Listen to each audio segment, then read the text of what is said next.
I said that this image was not done in Photoshop, that was done in the camera.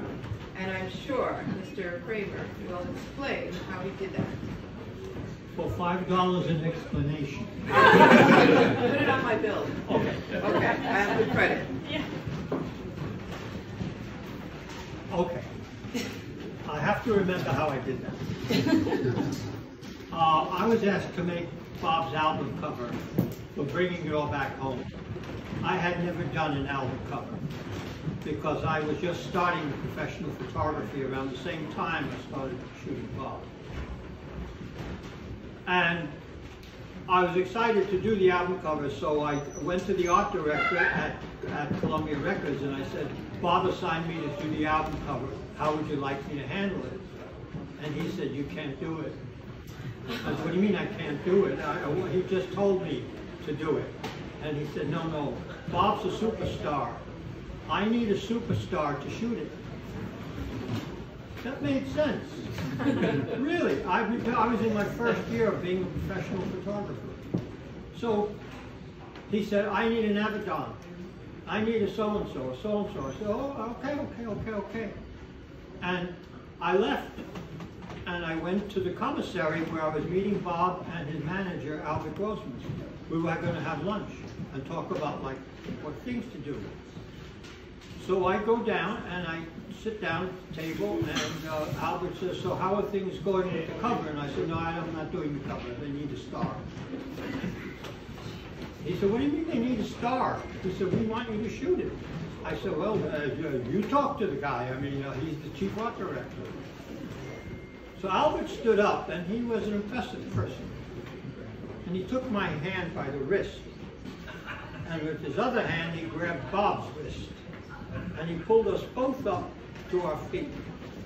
And then he went off to the elevator, dragging the two of us. And we got up to the art director's office, and it was ugly. It was very, very ugly, take no prisoners. And when we left, I was going to shoot the album cover. But now I had to be a star. Right? I mean, I couldn't just give them, say, well, here he is, and with the whips, and there's his guitar, and there's this, and I didn't think it should be a guitar, and I didn't think that's who he was anymore. I didn't think he was a folk singer. I thought he was a prince of music. You shall pardon me, Prince. So we made an arrangement to shoot in Sally's home.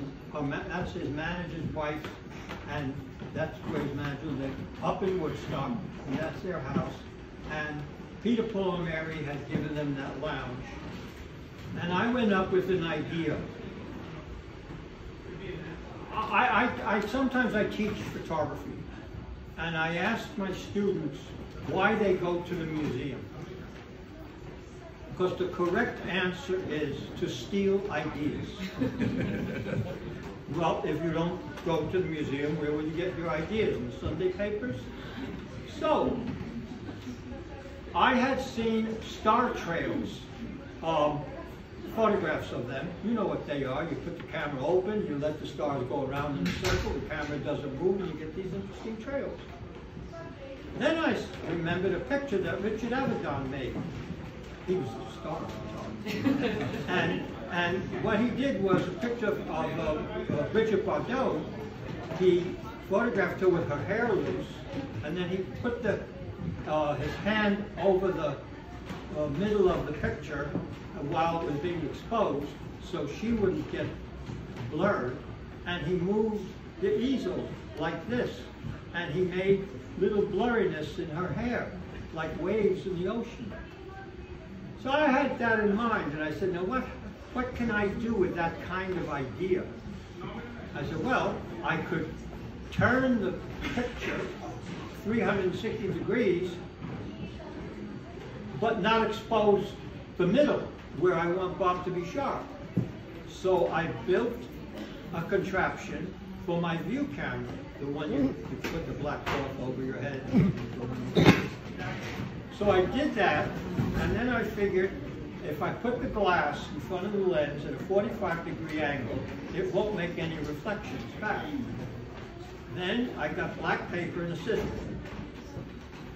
I focused my picture in the studio. I was practicing. I was going to do this. I wasn't going to do this. I was going to use it for a fashion spread.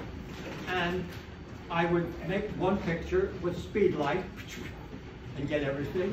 Then I would go to tungsten light so I could make a 1-second exposure while I turned the back of the camera. But I had to put a piece of black paper in front of this on a piece of glass at a 45-degree angle so it wouldn't make any reflections. So I did all that, and I had it in the studio, and I was making a portfolio to show an art director. Well, I needed something, so I decided I would do this. I would make a recording of the universe around Bob, but he's the center. He knows what's going on. The rest of it is all. So I showed Bob a Polaroid that morning. We went up to Woodstock. I showed Bob a Polaroid, and he liked the idea, but we needed things to move. So we ran all over the house, and we got jumped.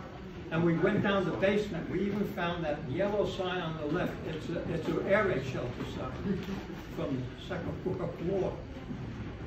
So we found all these things. We put it all around. Then we have Lord, what's his name up there? And then we made 10 exposures on a 4x5 camera, color film. And only on one exposure were the cat's eyes on my lens. On one exposure.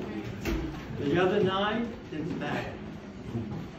So I showed this to Bob and to Albert a week later, and everybody liked the idea. And I went back to the art director, gave him the picture.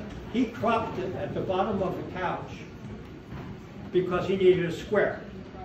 So he didn't do it to be, destructive. He did it because it had to be done. He made a square out of the circle. Just use that as grounds. And it got nominated for a Grammy. It didn't win. I'd like to tell you that the same night that I was nominated, W. Eugene Smith was also nominated. And he's also a Grammy nominee. A guy who did a Herb Alpert cover of a naked girl with soap suds covering the essentials. Now, go fight it, City Hall. So he won. So we got this cover, and the funny thing is, this cover, have any of you ever seen the reggae Bob Dylan? Oh, we made something. See, in England, hired 2 models, dressed them up like that, built the set, including the fireplace, and did it and said, symphonic Bob Dylan music. People write to me all the time and they say, can you tell us what's down in the blur? Because they collect everything that's in this picture. All over the world they do it. I get pictures of this cover that the people send me, like, there's the wife in the couch holding the doll. There's the guy up front, he's got maybe a harmonica or something, and they angle the couch, and they do that, and if they don't have a fireplace, they have a table with a lamp on it. And I have a whole collection of these things. So I'm pleased about that. I really am. And then I get letters from students. I'm doing a paper on this, figured I need to know what's behind his leg, and that's it. So that's the story of this particular picture, and told by a nominee with a grant. That's it.